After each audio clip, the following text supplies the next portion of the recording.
Third place prize and $150 cash by Wells Fargo in the 16 to 18-year-old category. Oh, you're going to check?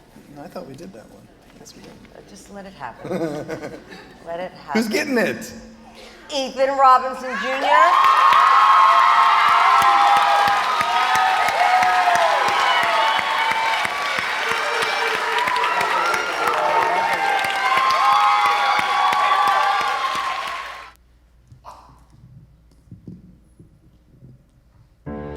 I will tell you tomorrow. That was what I'd say to myself every day. I put it off even though it was important. So I wrote this poem to persuade myself that it would have been a good idea to give you the letter. The one where I borrowed Cupid's arrow and used it as a pencil. The one where I wrote and edited and tore my hair out for weeks on end just to say, I liked you even before we met. I couldn't talk to you for 2 weeks because I was afraid.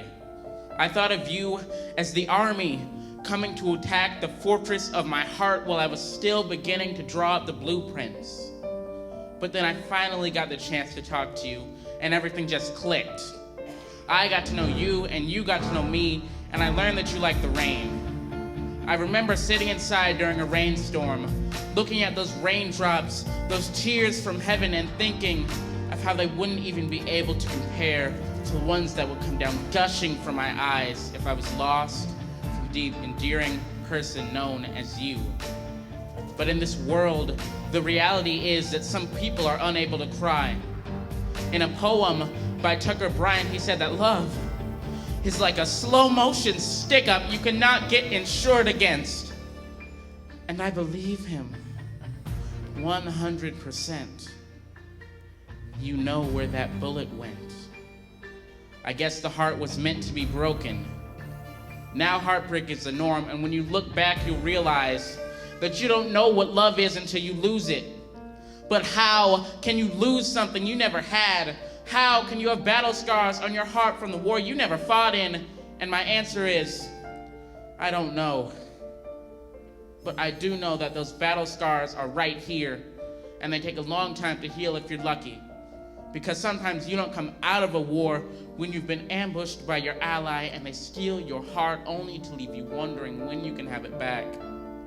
And all I could say was I never saw it coming.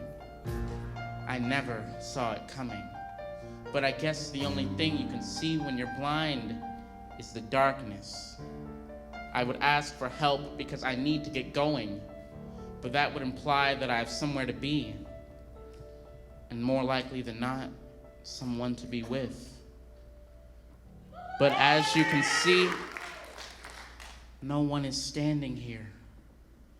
No one except for me.